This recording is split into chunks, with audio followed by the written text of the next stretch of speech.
Bonjour, peuple de Dieu. Que le Seigneur vous bénisse.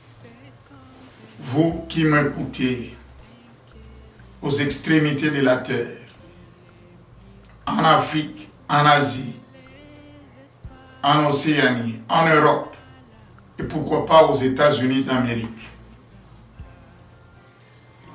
C'est le pasteur prodige Miamba du ministère international La Main de l'Éternel, ici à Dallas. Le Seigneur nous a permis pour que nous puissions encore nous retrouver une fois de plus. Et je crois que vous serez bénis. Ce soir, je ne sais pas si vous êtes le matin, j'aimerais que vous puissiez tirer beaucoup plus d'attention pour que nous puissions partager la parole de Dieu. Et ce soir, nous allons partager sur quelque chose que les gens négligent beaucoup, mais qui est à la base de la vie chrétienne. Nous allons voir aujourd'hui parfois les choses que les gens négligent, mais qui sont importantes. Père, nous te sommes infiniment reconnaissants à cause de ton amour, de ta bonté, surtout de ta fidélité. Ta parole est esprit et vie. Laisse que cette parole qui sera prêchée ce soir, que cela puisse apporter un plus dans la vie de tout un chacun. Et que cela puisse s'enraciner dans nos cœurs et produire les fruits les meilleurs. Hors de portée, tous les plans de l'ennemi. Au nom de Jésus-Christ, nous avons ainsi prié. Amen. Gloire au Seigneur. Bien-aimés, nous allons voir aujourd'hui, nous allons partager sur le psaume que vous connaissez très bien et que vous lisez tous les jours, mais parfois vous ne tirez pas attention, vous ne faites pas attention là-dessus. Vous passez à la lecture simple, mais j'aimerais aujourd'hui partager avec vous et ça vous fera du bien. Lisons la version Louis II. C'est une version que j'aime beaucoup et qui a beaucoup plus de facilité. Que nous dit le psaume 1? Nous allons lire le psaume 1 du verset 1er jusqu'au verset 3. Heureux l'homme qui ne marche pas selon les conseils des méchants, qui ne s'arrête pas sur la voie des pécheurs et qui ne s'assied pas en compagnie des moqueurs. Ça, c'est le premier verset. Et le deuxième verset nous dit ceci. Mais qui trouve son plaisir dans la loi de l'Éternel et qui la médite jour et nuit. Le troisième verset. Il est comme un arbre planté près d'un courant d'eau qui donne son fruit en sa saison et dont le feuillage ne se flétrit point. Tout ce qu'il fait lui réussit. Amen. Gloire au Seigneur. Que la parole de Dieu est merveilleuse. Alors, bien-aimés dans le Seigneur, le Dieu que nous servons est un Dieu d'alliance, un Dieu de principes et un Dieu de promesses. Le Dieu d'alliance signifie seulement qu'il veut que toi et le Dieu que tu adores, que vous soyez un. C'est comme l'alliance qui est un symbole dans le mariage. l'homme et la femme sont unis. Voilà pourquoi Christ pouvait dire, moi et le Père, nous sommes un. C'est dans l'unité que vous pouvez faire tout ce que vous voulez. C'est dans l'unité que vous pouvez réussir. C'est dans l'unité que vous pouvez vaincre l'ennemi. C'est dans l'unité que vous pouvez prendre le dessus sur toute puissance de l'ennemi. Selon ce que les hommes disent, l'union fait la force. Un Dieu de principe. Vous savez, si vous êtes un homme de principe, vous êtes un homme intègre, vous êtes un homme droit. Vous marchez selon les principes qui ne donnent du tort à personne, mais qui remet chacun sur le rail, afin que nous puissions marcher dans de bonnes conditions et selon la volonté de Dieu. Et le principe de Dieu, je peux vous donner un principe qui est simple, même les agriculteurs. Ce que l'homme aura semé, il le moissonnera. Si tu sèmes le maïs, tu vas récolter le maïs. Tu ne peux pas semer le maïs et récolter les arachides. Bien aimé, c'est un principe. La sémence, quand on sème, on doit s'attendre à un résultat. Et qu'est-ce que vous sémez? Le Dieu des promesses, il est fidèle. Ce qu'il a promis, il accomplira. Il n'est ni un fils de l'homme pour mentir, ni pour se repentir. Tout ce qu'il dit arrive et s'accomplit. Si tu t'accroches à la promesse de l'Éternel, tu verras de grandes choses. Le Seigneur dit, je ne vous abandonnerai point. Je ne vous délaisserai point. Je serai avec vous tous les jours de votre vie. C'est l'assurance. Ce n'est pas l'assurance vie que les hommes donnent, mais c'est l'assurance divine. Une assurance éternelle. Il dit, si vous demeurez en lui, il demeurera en vous. Et voilà pourquoi nous allons passer maintenant au partage de cette parole. La Bible nous dit que Christ est le chemin, il est la vérité et la vie. Oh, le psaume 1 nous dit, heureux l'homme qui ne marche pas selon les conseils des méchants, qui ne s'arrête pas sur la voie des pécheurs et qui ne s'assied pas en compagnie des moqueurs. Il y a 3 verbes que nous devons parler là-dessus. Le premier verbe, c'est le verbe marcher. Heureux l'homme qui ne marche pas selon les conseils des méchants. Où est-ce que tu marches? Qu'est-ce que tu reçois comme conseil? Ça vient d'où? Nous, en tant que chrétiens, j'aime bien appeler les disciples de Jésus. Bien-aimés dans les Seigneurs.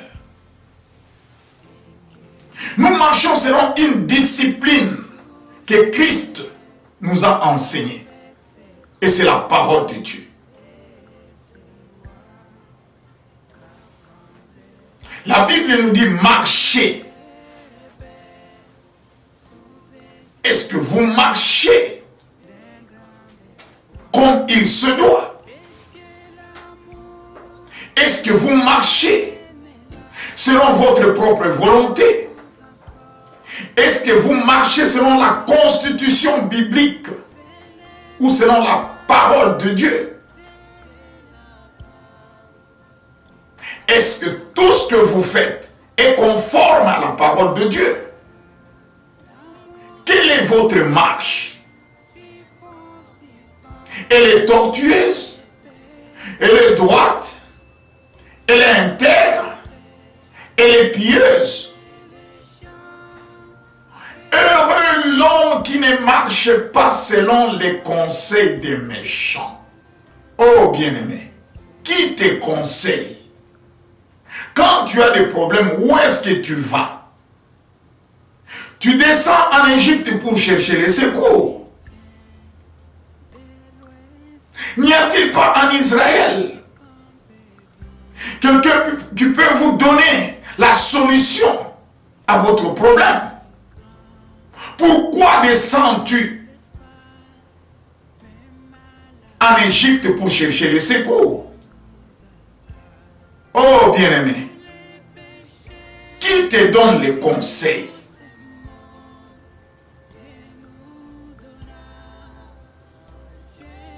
Adam et Ève étaient dans le jardin d'Éden. Quand Adam s'est déplacé, l'ennemi l'Érisée a eu une ouverture et il devait s'aimer quelque chose.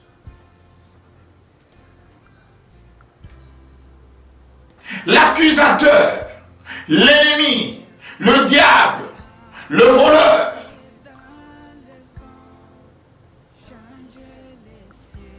attend le moment convenable, le moment où vous êtes dans la distraction pour vous injecter les virus du mensonge, pour détourner la parole de Dieu. Bien-aimé, quels sont ces conseils que tu reçois? Celui qui vient te conseiller, celui qui vient te prodiguer des conseils pour te dire, voilà, la voie à suivre, c'est celle-ci. N'est-il pas ton ennemi? Pendant qu'il fait jour, on a sémé le blé. Mais l'ennemi est venu s'aimer l'hiver et c'est pendant la nuit. Bien-aimé, quel conseil est-ce que tu reçois? Quand quelqu'un te produit des conseils pour te détourner et que tu acceptes de t'accorder avec lui, c'est que tu entres dans le couloir du péché de participation. Car tu connais forcément que ce qu'il dit n'est pas vrai, mais puisque tu as des affinités avec lui, et tu acceptes volontairement d'aller contre la parole de Dieu. Et ce soir, la Bible nous dit, heureux l'homme qui ne marche pas selon les conseils des méchants. Qui est le méchant? C'est celui qui te détourne de la parole de Dieu. Qui est le méchant? C'est celui qui veut ton malheur. C'est celui qui te prépare à tomber. C'est celui qui te prépare à voir le malheur couvrir ta situation. Et ce soir, j'aimerais que tu prennes conscience. Chaque fois que quelqu'un vient te donner te prodiguer des conseils, bien aimé, il faut analyser, voir si ce qu'il dit est juste, correct, vrai, et si cela est applicable dans la société. Si tel n'est pas le cas, ne le prenez pas. Comment marches-tu? Quelle est ta marche vis-à-vis de Dieu et vis-à-vis de ton prochain, de ton environnement, de ton entourage? Ce soir, j'aimerais que tu sortes dans ce confort-là.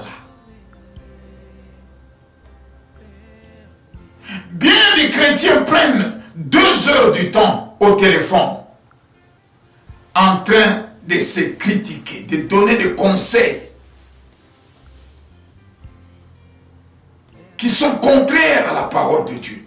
Bien-aimés, sortez du milieu d'eux. Ne perdez pas votre temps avec ce genre de personnes qui ne vous avanceront en rien. Le deuxième verbe, c'est s'arrêter. Bien-aimé, dans la marche, il arrive des fois que vous êtes fatigué. Il arrive des fois qu'il y a des situations imprévues dans votre vie. Vous vous arrêtez quelque part. Ou c'est la situation qui vous arrête, ou vous vous arrêtez parce que vous êtes fatigué. Mais j'aimerais vous dire, le bus ne peut s'arrêter qu'au terminus. Le bus ne peut s'arrêter qu'à la gare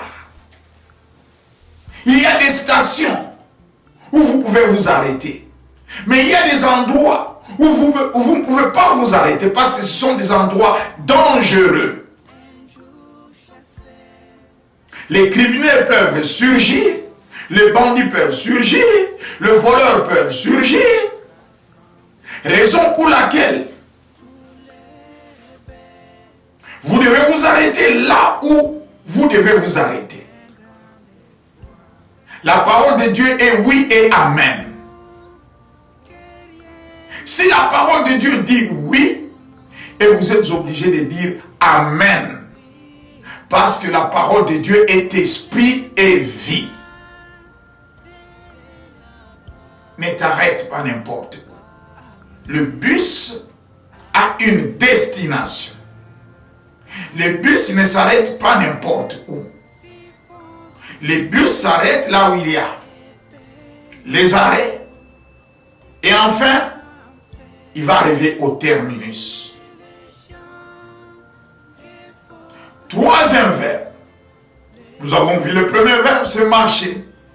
Ta marche est-elle conforme à la volonté de Dieu, à la parole de Dieu?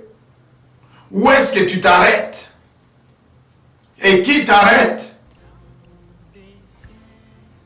Tu avais commencé à marcher en esprit, mais maintenant tu marches selon la chair. Tu t'arrêtes pour écouter.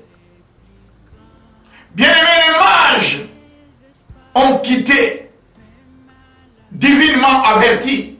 Ils devaient aller voir, suivre l'étoile, jusqu'à ce qu'ils soient orientés et arriver à l'étable où était né l'enfant Jésus. Mais il s'est fait que, au lieu de suivre leur route, ils ont vu une ville, ils ont dit nous allons entrer dans cette ville. Ils se sont détournés de leur chemin pour entrer dans la ville. Et là, on leur a demandé, mais il dit, vous n'avez pas entendu parler de... Oh, mais le roi. On est allé informer le roi. On dit, mais il y a des gens qui disent que le roi des Juifs est né et tout ça, ils doivent aller lui faire de présents. Il dit, le roi, mais moi je suis roi ici. Quel est ce roi encore? Appelez-les. On les appelle, dit non. Nous avons suivi l'étoile et nous sommes allés pour voir l'enfant où il est né. Et la ruse du roi, qu'est-ce qu'il dit? Ah bon, allez-y. Et dès que vous aurez vu le roi naître, vous viendrez aussi me le dire. Moi aussi j'irai apporter les présents. Mais c'était la ruse. Pourquoi ils ont quitté leur chemin? Ils se sont arrêtés là où ils ne devaient pas s'arrêter. Donc, heureux l'homme qui ne marche pas selon les conseils des méchants, qui ne s'arrête pas sur la voie du pécheur. Quelles étaient les intentions de son cœur? Et le troisième verbe, c'est quoi? Qui ne s'arrête pas sur la voie du pécheur et qui ne s'assit pas en compagnie de moqueurs. Là, j'insiste, s'asseoir, c'est le troisième verbe. Où est-ce que tu t'assieds? Avec des moqueurs? Où est-ce que tu t'assieds? Avec des gens qui apportent des nouvelles ça et là, qui mettent la confusion dans la tête des gens. Oh bien-aimé, ça c'est la religion. Nous ne sommes plus au temps de la religion. Maintenant, c'est le temps où les vrais adorateurs adoreront le Père en esprit et en vérité.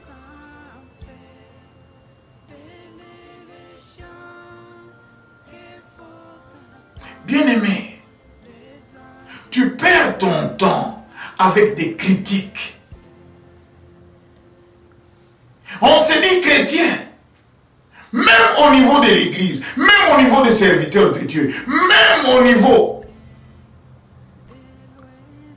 familial, dans tous les domaines, aspects de la vie, au travail, partout, même les amis, les gens se trahissent, les gens se critiquent. il n'y a plus d'amour. Heureux l'homme qui ne s'assit pas en compagnie des moqueurs. Mais qu'est-ce que la parole de Dieu nous dit? De ces trois catégories de gens, ce n'est pas le bonheur, ce n'est pas la bénédiction, mais c'est la malédiction. Ils marchent dans la malédiction. C'est pour cela qu'on dit, heureux l'homme qui ne marche pas, on interdit. Heureux l'homme qui ne s'arrête pas, on interdit. Heureux l'homme qui ne s'assied pas en compagnie de moqueurs, on interdit. Les moqueries, les railleries. Mais maintenant, qu'est-ce que le Seigneur veut?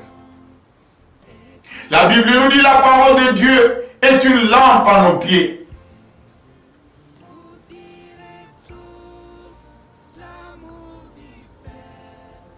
La parole de Dieu est une lampe à nos pieds, une lumière sur notre sentier.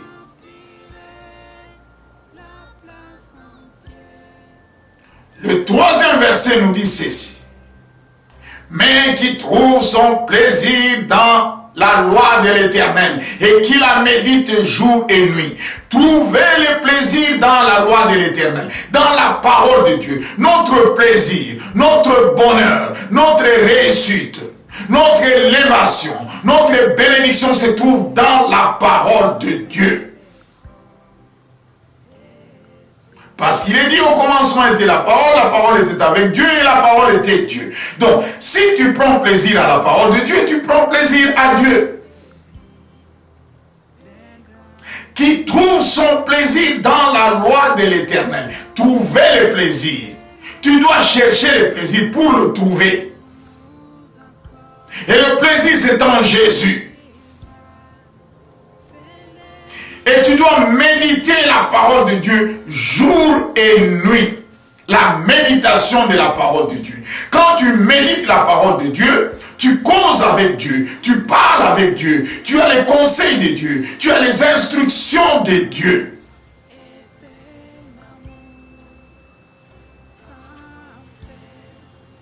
Voilà pourquoi nous devons sortir de la distraction. Le monde s'est organisé pour nous amener la distraction, afin de nous éloigner de la présence de Dieu.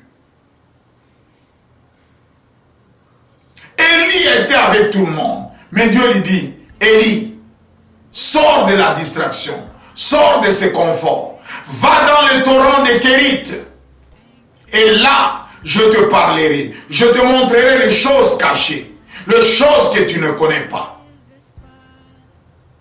Bien-aimés, nous devons sortir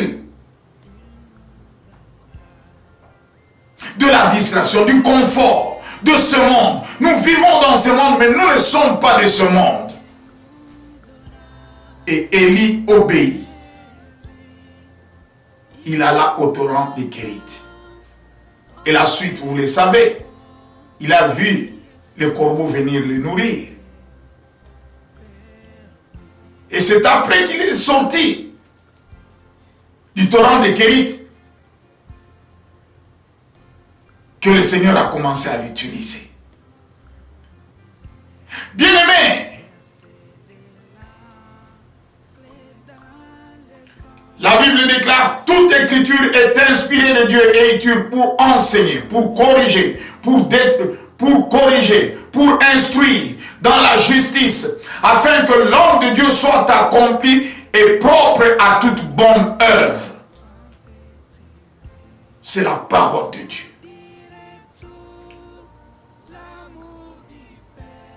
Bien-aimé, quand tu médites la parole de Dieu, quand tu es avec la parole de Dieu, il te sera difficile de gober les conseils des méchants, de s'arrêter là où il ne faut pas s'arrêter. Et bien aimé dans le Seigneur, j'aimerais que vous puissiez comprendre ceci. À la fin, on dit, tout ce qu'il fait lui réussit.